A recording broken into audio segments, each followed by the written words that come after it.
Okay, let's kick it off. If I haven't met you yet, my name is Kelsey Erickson Stroifert. I'm the Chief Public Affairs Officer for the Texas Restaurant Association and a very proud co-founder of the Employers for Childcare Task Force. I'm joined by Wendy Uptain with Early Matters, one of my co-founders, and we've got some great guests lined up for this discussion today. So just a couple quick housekeeping items. We are recording this. We will make it available to E4C members and members of the media. If you are a member of the media and you have any follow-ups, questions, interview requests, that sort of thing, you've got the email address there to send those to, and I will drop that in the chat as well. And then our plan is kind of after each section to open it up for questions. So if you've got a question, type it in the chat and we will be monitoring for those throughout. So here's our agenda for today. It's been a while since we have come together as an Employers for Childcare Task Force.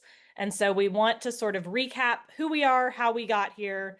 We're going to hear from TWC Chairman Joe Esparza, who is such a great ally and just public servant on this issue. So we're really excited to have him with us today.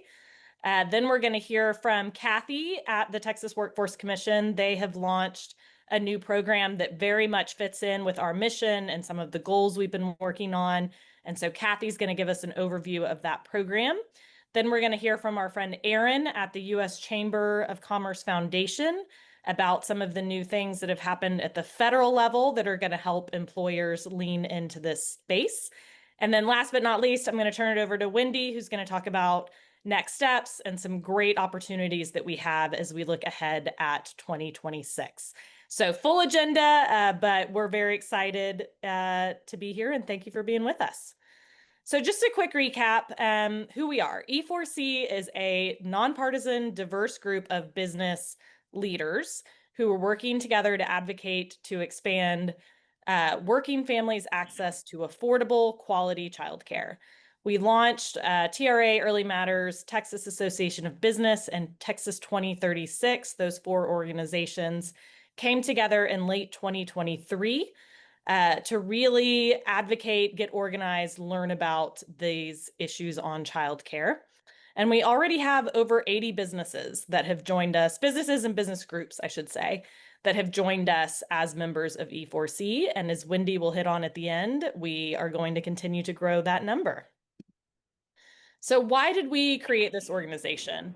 Many of us know that childcare is a real challenge across the state of Texas. Finding it, affording it, making sure it's quality.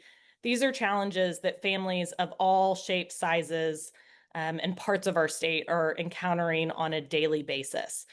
We knew that and the lawmakers knew that, but I think what was missing at the Capitol was really an organized employer voice on this issue. Childcare is not only an education issue, a family issue, an affordability issue. It's also critical to our economic success, both today and in the future. Because if people cannot afford quality, safe care for their children, then they are not going to be in the workforce at the level that we need them to be to really continue to grow our state. You can see a couple stats here on the screen. The one that I talk about all the time is that second one. 60% of non-working parents say childcare is a top reason they're not in the workforce.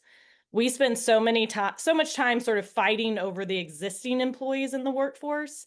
And what this initiative really recognizes is everyone could benefit if we actually expanded that workforce, brought new people into the fold by making childcare a realistic option for them.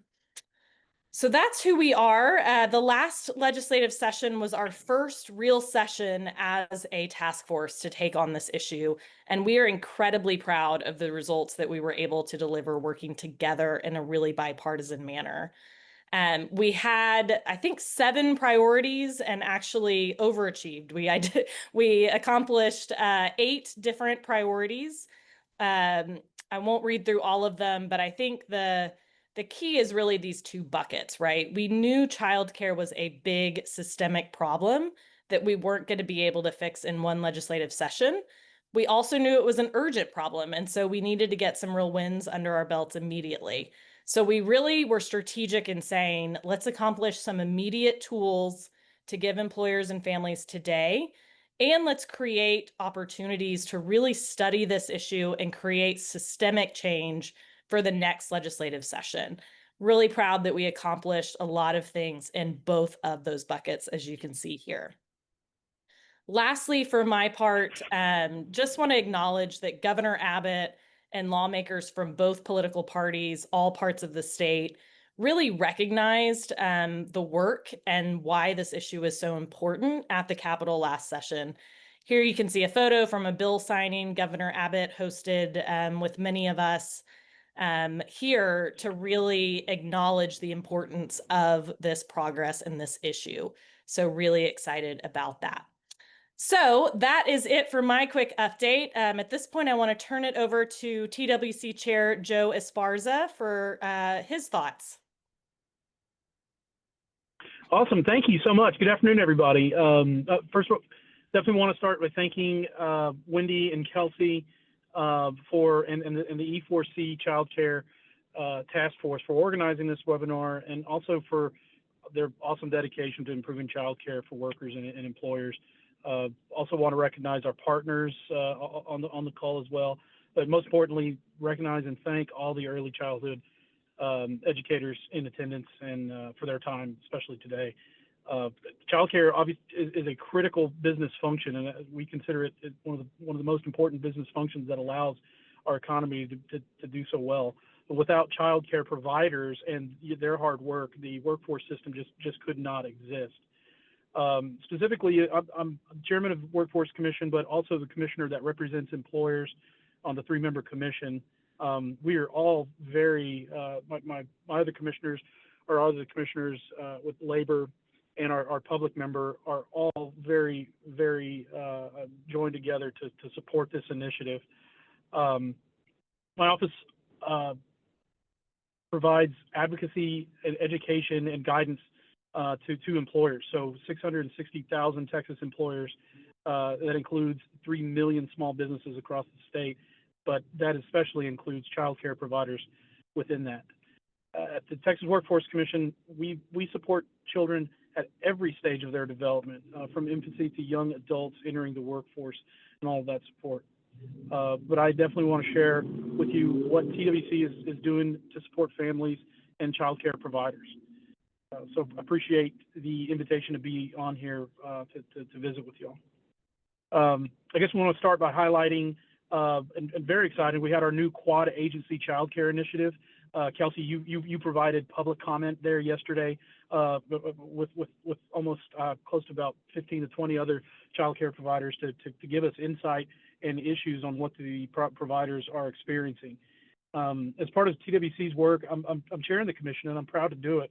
Honored to do it, which brings together the quad agency, which is us, TWC, Health and Human Services, DFPS, so Department of Family and Protective Services, as well as the Texas Education Agency.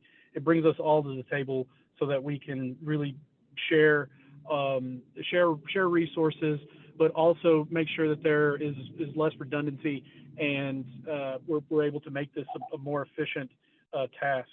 The agency was established this past legislative session, and in the 89th legislative session, the mission to streamline regulation to improve affordability, accessibility, and of course quality of childcare across the state. So yesterday we hosted our first meeting. It was more of an administrative meeting with the ability to listen to providers in our public comment. We not surprised. We knew that there were a lot of very passionate providers serving families all across the state of Texas. Our first meeting, I think it went well, and I encourage you to attend our next one, which we'll be putting out a schedule pretty quickly, unless it's already out now. I haven't checked our brand new website. But I encourage everybody here on the phone to communicate and participate in any way you can. Secondly, last week, the commissioners voted to continue a new statewide initiative. It's called the Early Childhood Integrated Data System, or ECCS, and we're partnering with TEA and putting more than $1.4 million into a single unified database for early childhood information from the quad agency groups And like I've said, I've heard many times from the Senate floor, what gets measured gets fixed, and data is an absolute core of what we need to make sure that we're doing right. ECCS it's intended to break down the current silos so that information from all the different systems that we have can be shared and analyzed in one place. And like I said, it's all part of a unified movement in the right direction. We'll be able to identify gaps in services and understand who isn't being served, most importantly, and like I mentioned before, remove duplications across programs and redundancies. For employers, this provides the ability to pull insights from ECCS, so you can use this to map childcare deserts and gaps, helping you guys make more strategic decisions about where to invest in employer-sponsored childcare and utilize those partnerships. Down to the workforce solution boards. Ultimately, we and our boards and TWC can more effectively match employers with viable childcare providers, including co-op or near-site facilities for that. Thirdly, in addition to the ECCS, TWC is also implementing SB 1265. This legislation directs us to expand our website to include more childcare resources for employers that would assist them in helping their employees to access childcare information. So always grateful to Kelsey and TRA and the Restaurant Association, who has generously agreed to work with our staff in the childcare and early learning division, our great team at our childcare division, to begin designing this new website. So we always appreciate our association and their members for supporting this. Kelsey did testify, and she mentioned this yesterday. She testified on this bill, so her hard work being put right to use while they were being heard in the legislative committee, and some great news about how TWC can help provide more information to employers on childcare was related to the Senate. And also, kind of while we're here, the childcare expansion startup program. We're preparing to launch this program, and the goal is to increase the supply of new licensed childcare centers across the state of Texas. And under this expansion initiative, a new childcare business would basically apply, and if selected, would receive funding to help them with startup costs of opening a new childcare center. And TWC is currently we're doing a procurement process, so I think we're underway to select a vendor to operate this program. So please stay tuned for more information about that. And I think we're looking to hopefully have a contract in next spring. At TWC, we're very committed to keeping Texas working. Obviously, it's everything that we're pushing in every way is to make sure that anybody that wants a job can find a job and be available. And again, this is why we're so focused on providing high quality childcare, because we think it's the best way to support families and keep them in the workforce. And finally, I know I mentioned Kathy Arwood. Thank you for being on this.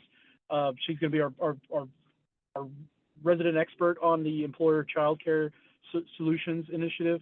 So thank you for being on here and providing more updates from Kathy. Basically, we want to thank you for your time today, and please don't hesitate to reach out to us, myself, and our childcare division, if we can be a resource for this. So thank you, Kelsey, for the time. That's my information. I'm going to go back on mute and listen to the conversation, and I'll see if I can jump in where I find appropriate. Thank you so much, Mr. Chairman. We are so grateful for your leadership on this issue. For those of you who don't know, Chairman Esparza was appointed as the commissioner representing employers really right around the time that E4C started. And so we were sort of in this crash course together, learning about the issue and its connection to employment and our economic viability. And I mean, talk about someone who has just jumped in both feet, is incredibly accessible to us, to our members, and just really has the the best interests of Texas on his mind, and now is the chair of the commission. So just thank Yeah. you again. Thank you for being with us, and thank you for your leadership on this. Yeah, I appreciate that, Kelsey. And again, our employers' experience and what we're seeing out there is kind of one of our most valuable resources to guide policy. So thanks to our providers for being there, and thanks again to the task force. Agreed. Okay, I'm going to turn it over now. And by the way, I put back on the screen some of our priorities because the chairman was mentioning many of these bills. So great crossover there. But now I'm going to turn it over to Kathy. And as the chairman said, Kathy's going to give us an overview on this new program that they've launched. So Kathy, I'm going to turn it over to you. Great. Thank you, Kelsey and Wendy, for giving us the opportunity today to share about our new Employer Child Care Solutions initiative. This is one that I'm really excited about. We've heard from several employers that they really want to get involved in supporting their staff's childcare needs, but they just don't know where to start. So we think this is a great place to start. And if you can go ahead and go to the next slide. So this is a supply building initiative designed to address the childcare barriers that affect working parents and their employers. When working parents experience a lack of stable childcare, they may be forced to reduce their hours, decline promotions, or even leave the workforce entirely. And I don't think it's a surprise to the employers on this call that a lack of stable childcare can also lead to higher absenteeism, lower productivity, higher turnover. And then from a macro perspective, communities lose the economic contributions of parents who may leave or just never enter the workforce due to childcare issues. So if you can go to the next slide. So the next couple of slides that I wanted to share were some survey data, and I don't want to spend a whole lot of time because I know that Kelsey shared some information. There's going to be more information shared throughout this presentation, but I did want to at least point out one thing that I think is interesting, and that's the impact that childcare and other family-friendly supports can make on recruitment and retention of highly qualified employees. So, you can see from a few different perspectives here, and I think that's really interesting. If you want to go ahead and go to the next slide. So like when you look at these numbers, it's clear that employers are noticing the impact of childcare on their productivity and turnover. And as employees make decisions about solutions to these issues, I think it's important also to remember the significant cost of turnover.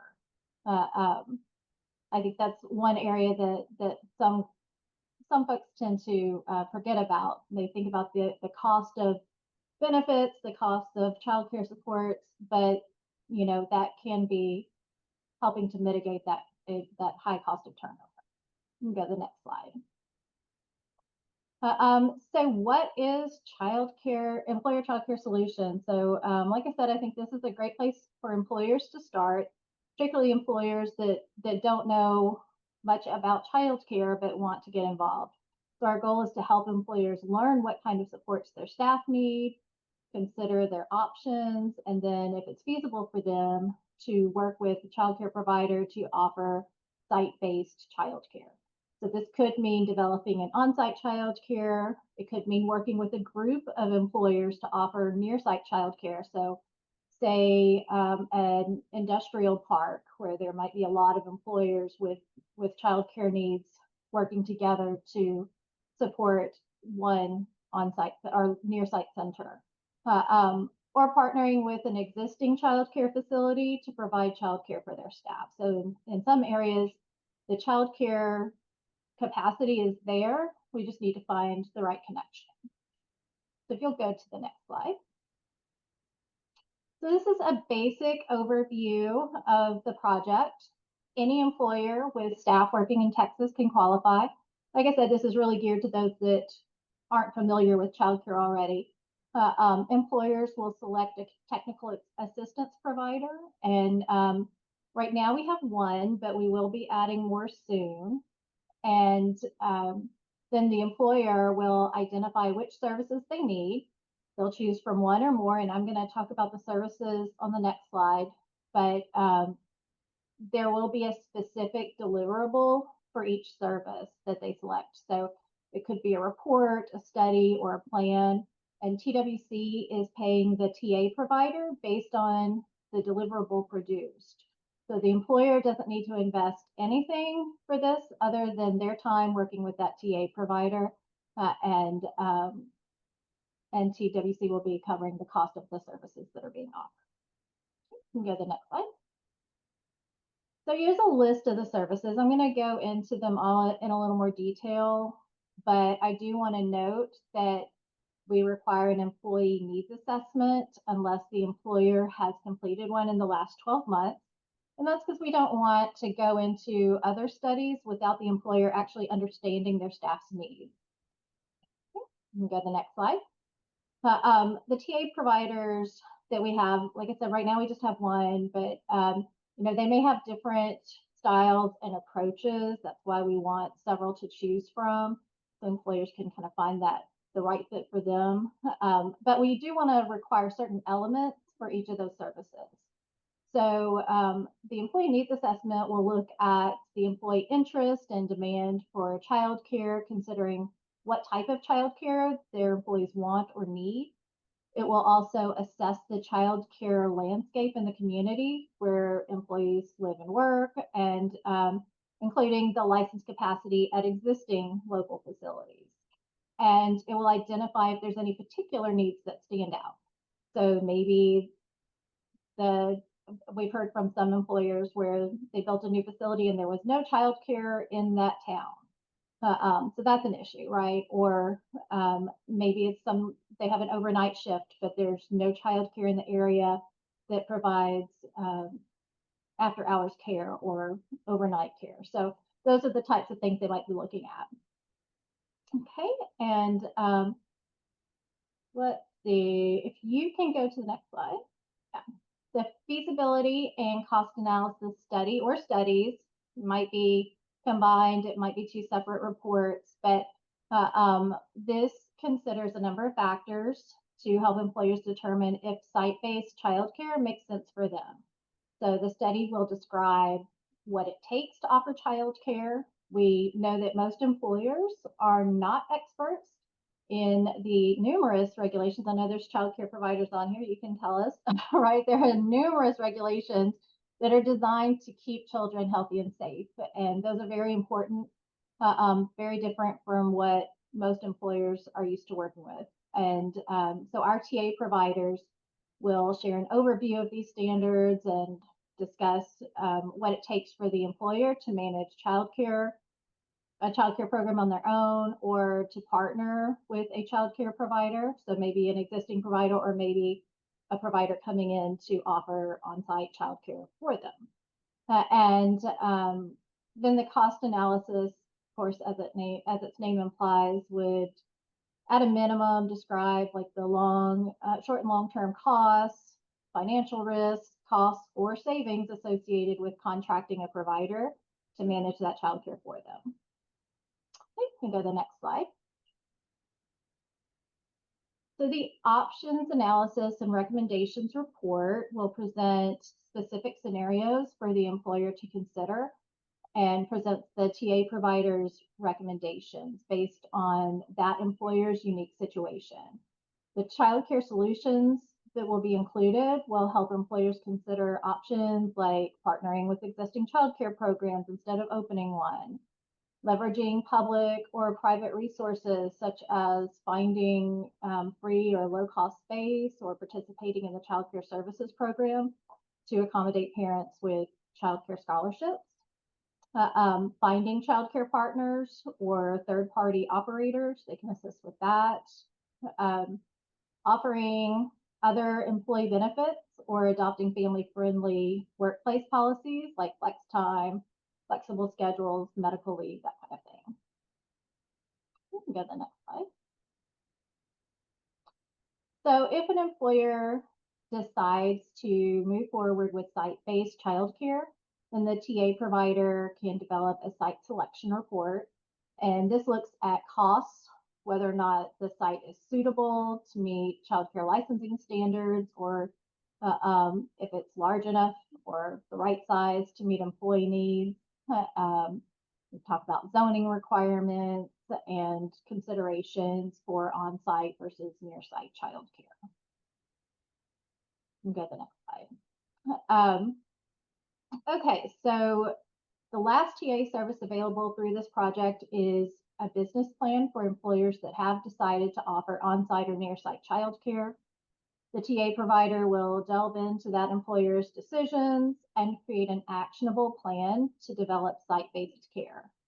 So I'm not going to read all of these elements to you, but these are primarily what you expect to see in a business plan.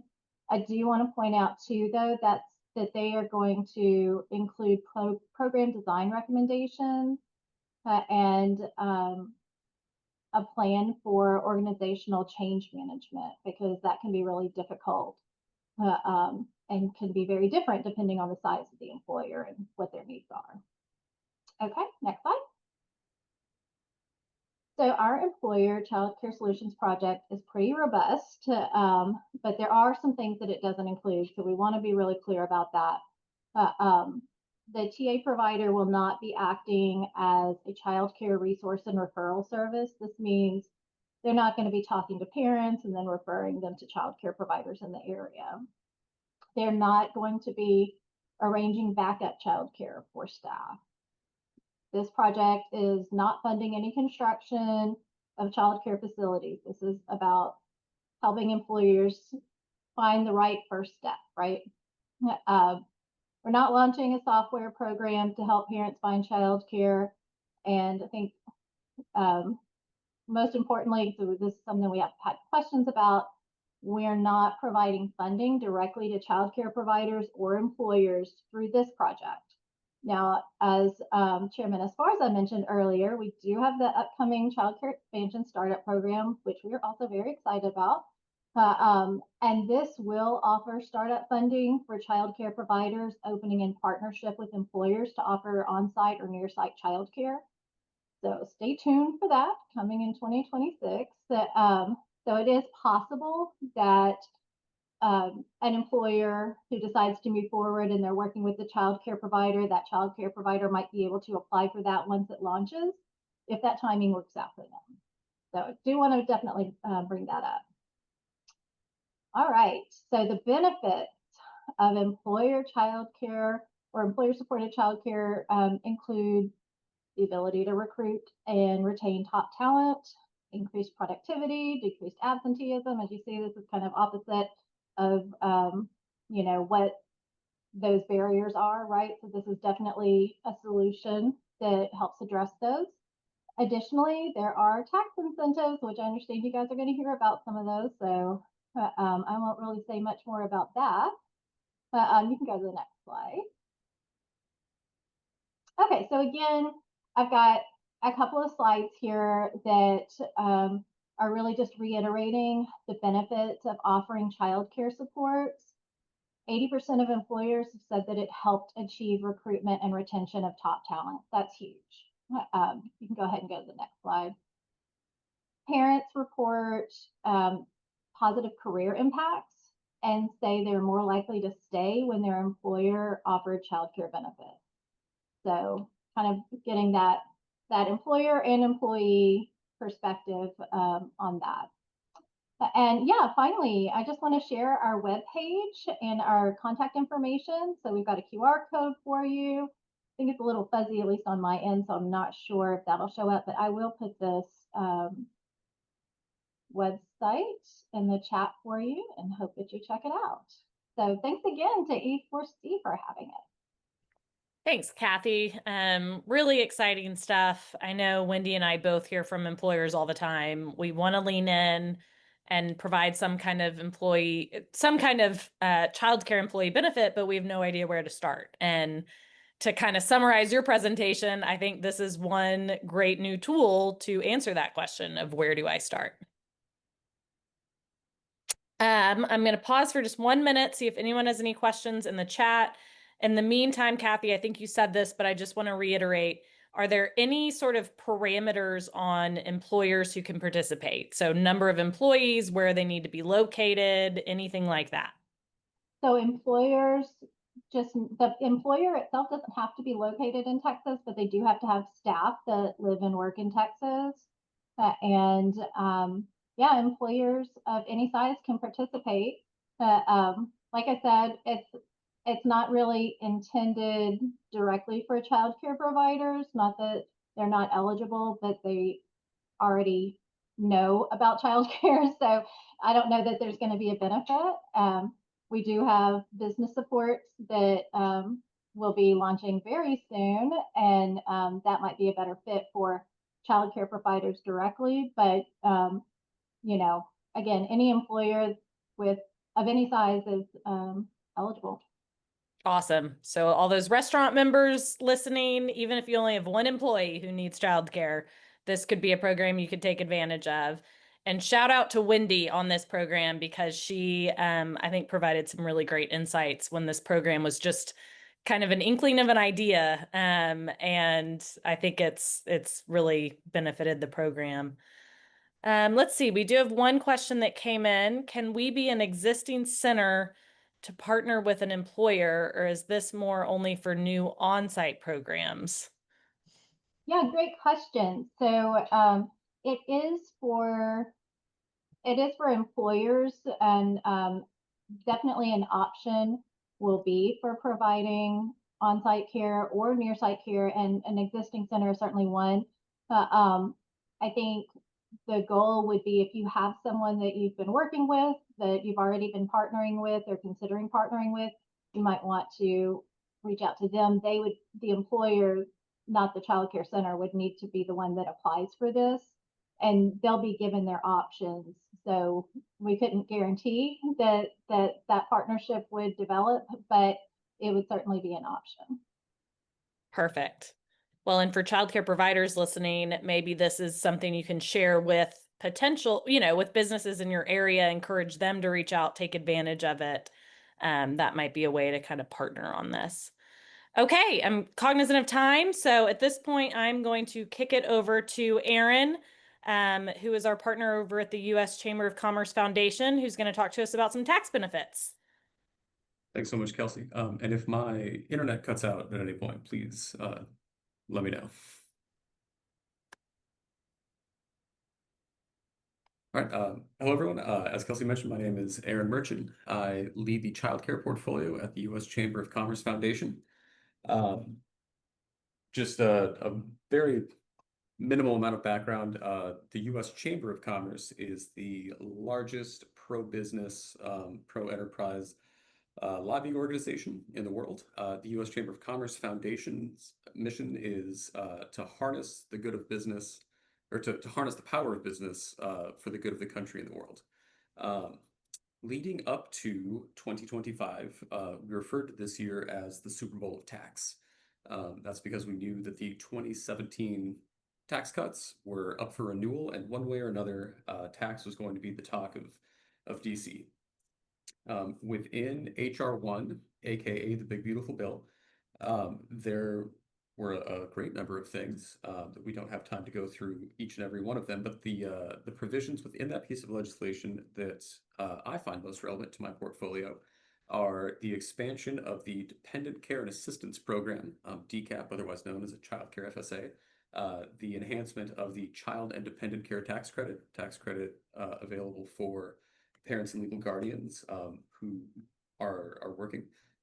The most relevant and the largest of these tax credit enhancements is 45F, which is the Employer Provided Child Care Tax Credit. You can see why we call it 45F, which is the IRS code. So the expiring rule for 45F, it used to be that a business could claim a credit of $150,000 or up to 25% of qualified child care expenses, whichever came first. $150,000, not a ton of money, especially when the qualified child care expenses are fairly narrow. For better or for worse, and honestly, it's for worse, this tax credit up to this point has mostly been associated with creating and or maintaining on-site childcare. The reason I say for worse is not that creating and maintaining on-site childcare is bad. It is that if the perception is that on-site childcare is the only thing that you can claim to get this tax credit, $150,000 when you're building a childcare center is basically a rounding error. And so the U.S. Chamber of Commerce did what it does best and went and lobbied, and it explained to the powers that be on Capitol Hill that tax credits like 45F are revenue generating tax credits. We need more businesses involved in childcare solutions and leadership positions. And in order for more businesses to be involved in childcare solutions, we need to make it easier for them to contribute. So we need to broaden the list of allowable expenses, and we also need to make it more financially feasible. So the maximum credit increased from $150,000 to $500,000 for all businesses. Enhanced support for eligible small businesses increased from $150,000 to $600,000 and 50% of qualified expenses.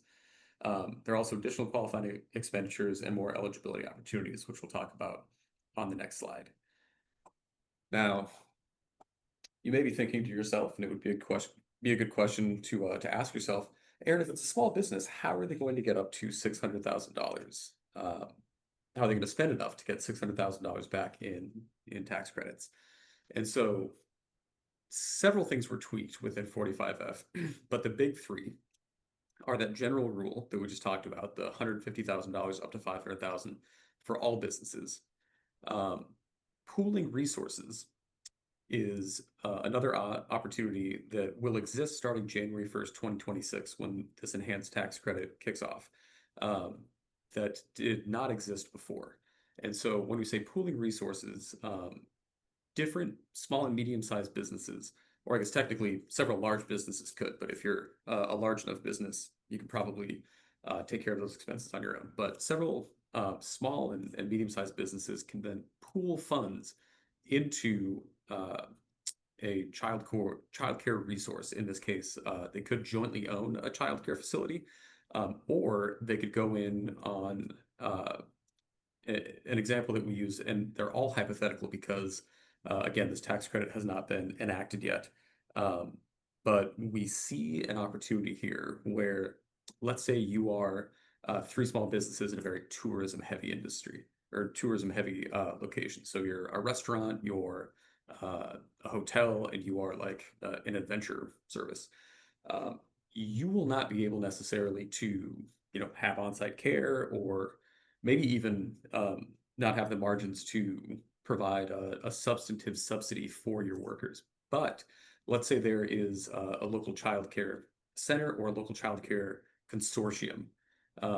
Three businesses could, in theory, and we'll get to why this is theoretical in a moment, three businesses could put in a certain amount of money to that local childcare consortium, let's say a YMCA, just for the purpose of this example. So these three businesses would send money to the YMCA. In return, the YMCA would maybe reserve a few spots, maybe extend their business hours, maybe provide care that is on weekends or during specific high seasons, would have more care or more spaces reserved. Those three businesses would then proportionally be able to receive that tax credit, again, up to $600,000 or 50% of expenditures. The definition for a small business for this tax credit is not the size of the business, but it's actually the gross receipts of the business. So it has to be less than $31 million a year over a 3-year period. I know this because the chamber has a whole team of tax lawyers. I should have started off the bat with, this is information used for educational purposes. We recommend that you consult with a CPA and or a tax attorney. We are not either of those things. So more money off the bat, more opportunities to pool resources and ideally create more community-driven childcare solutions. And it's also introducing intermediaries. And so when we talk about intermediaries, these are third parties that are now qualified child care expense, where either before they were not, or it was capped at 10% of the overall costs. And so third-party intermediaries can be anyone from folks who actually provide the care to a service that helps employees find care. It could be, again, like paying for the construction, the upkeep of childcare centers or family childcare homes, etc. There's just an opportunity for businesses either individually or as a pool, 5-year period. Sorry, thank you. And more opportunities for different types of intermediaries to be allowable costs. And so it's not quite as rigid as the expiring tax credit, and it's also a greater amount. On the next slide, we do have some frequently asked questions. I will not go through these necessarily one by one, but wanted to let you know that we do have a larger document that does go much more in depth. It has different examples. It has a few pieces of information where we have a very high level roadmap for maybe like how a business group or a chamber could be the catalyst of bringing together community members. I do want to point out, and this is, I think, FAQ number 8 there, that there are, in fact, some outstanding guidelines that we're waiting from the IRS. And so we will have more information on, I'd say the number one question that I get is, is this allowable? Is this not allowable? We will have more information on that ideally very soon. Again, our friends at the Chamber, who actually are up on the hill knocking on doors, are really pushing to get some guidance so that folks can have as much information as possible starting January 1st. And we will be sure to re-up, but wanted to just make this information widely available. And again, the U.S. Chamber and the U.S. Chamber of Commerce Foundation are here and happy to have a longer conversation about this or anything related to the business case for childcare. Thank you so much, Aaron. Your video and audio are perfect, by the way. So we figured out the Wi-Fi issues.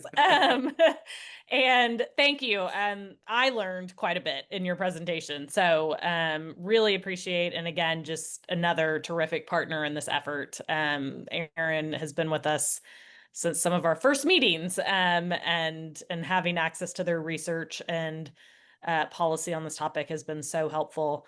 One thing Wendy and I were going back and forth on is this pooling idea is incredibly exciting. One of our almost founding principles, if you will, at E4C was that we have to develop solutions that are going to work for small businesses, for non-traditional hours employers, right? It can't just be the giant factory or the giant employer, the giant tech company that has access to these benefits. We've got to make sure they're really accessible for Main Street. So that's really exciting. I totally hear you on you are not the tax expert, nor am I.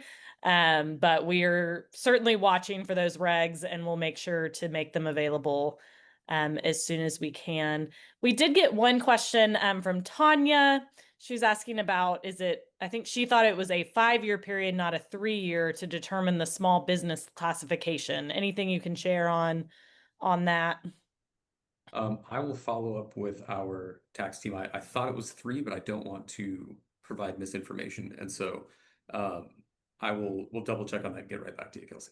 Perfect. And then we also got a question about childcare businesses when they provide free or reduced care to their employees. Could they benefit from some of these tax provisions because they're an employer as well? So this is going to be an unsatisfying answer, but I do want to say, Kurt, that this is one of the top questions that I've received. And we've also had misinformation is a strong word. There have been folks who have sort of heard through the grapevine that either there would be a cap on that or that they wouldn't be eligible. I have not heard through sort of like my channels that anything limiting childcare providers would be, or that there would be any regulations that would limit childcare providers from offering those same types of allowable expenses to their own employees. So that is a case where I'll make sure that our lobbyists are aware that is a question, get some clarification on that.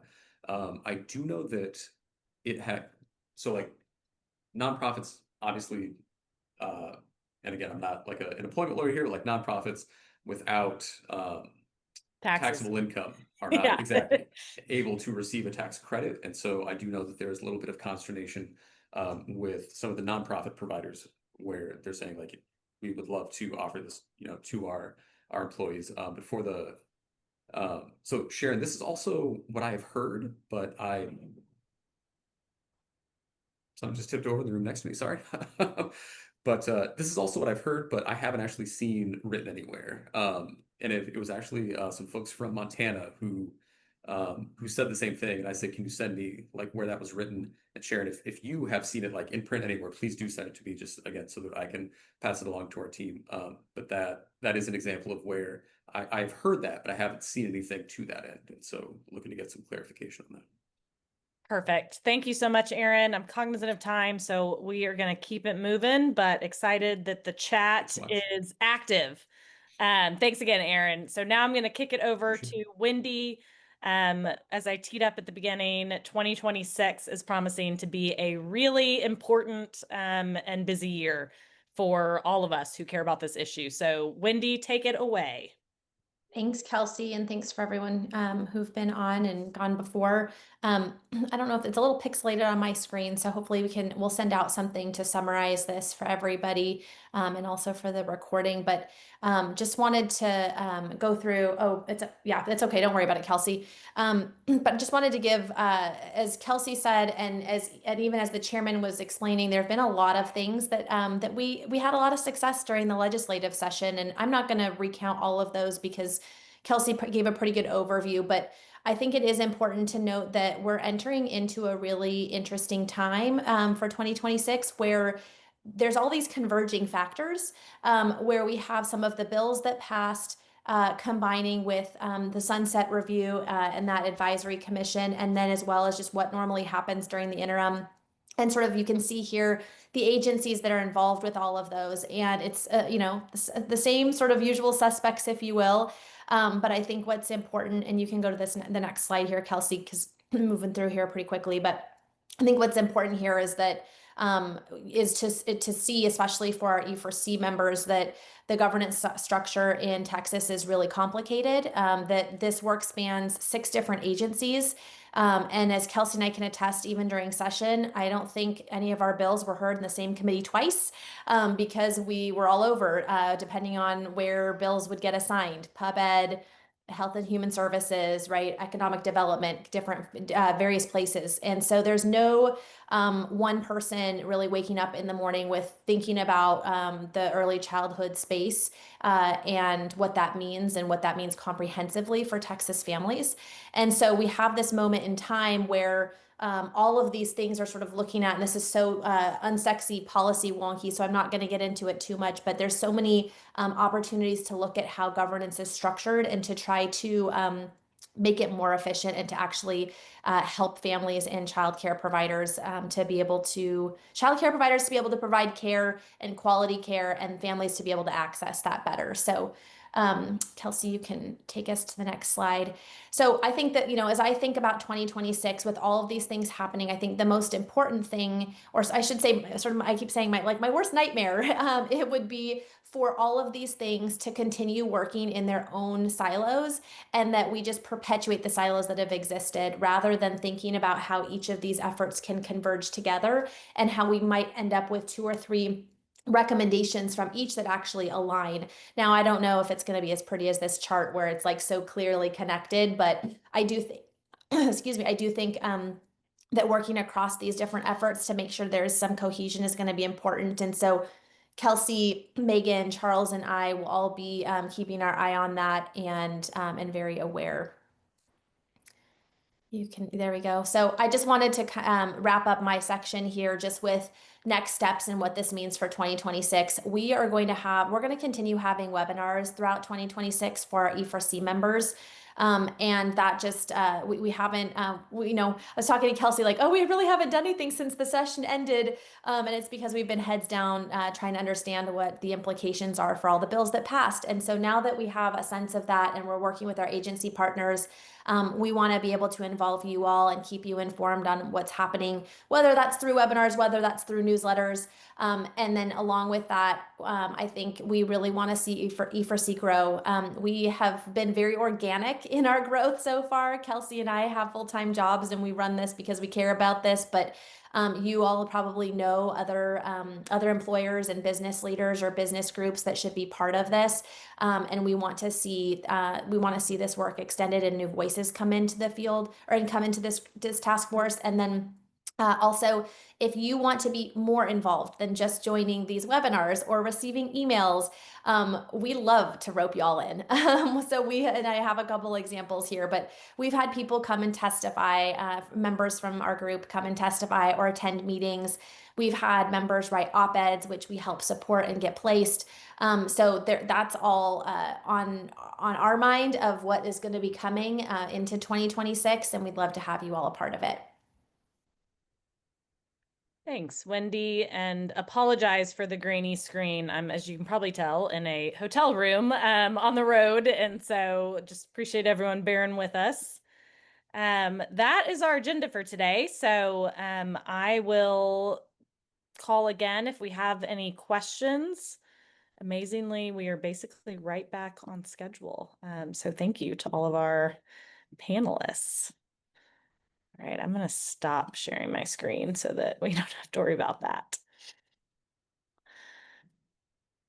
Well, I'll fill time while we're waiting to give everyone a chance, and just again reiterate, we have so much opportunity in 2026. I've used this analogy with some of y'all before, but I feel like we're the dog that caught the mail truck, because we went to the Capitol last session and we said we have got to really dive into this issue of childcare and figure out how we can fix it as a state. And we got every single study, every single task force, every single commission that we asked for.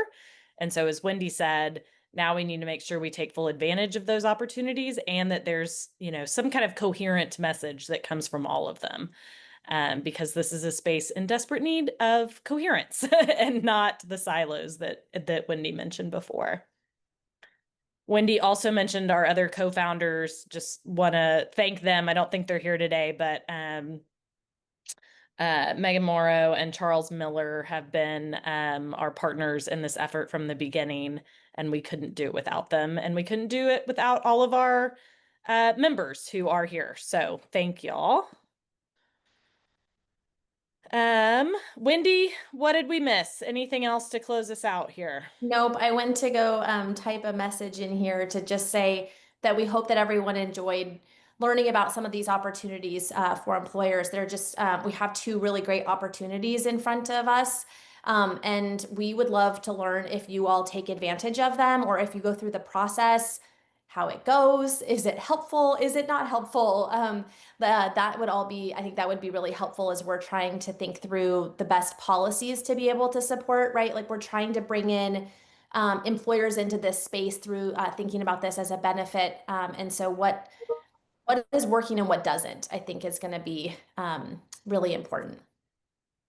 Agreed. And I think Chairman Esparza is still on. I know they've been really great about asking for feedback and making adjustments as things go. So Wendy's right. Please let us know what the experience is. I'll also just give a shout out to Reagan Miller and Allison on her team at the Texas Workforce Commission. They do such great work as well. So I guess we will wrap it up there. Thank you again, Mr. Chairman, Kathy, Aaron, and of course, Wendy, my partner in crime in all of this. And thank you everyone for tuning in. We will make the recording available to our E4C members. Wendy, I'll turn it over to you for last remarks. No, thanks everyone. We appreciate you joining and being part of this, and we will be in touch with more information on what we've on webinars and other opportunities to get engaged next year. Absolutely. All right. Take care, everyone. Thank you.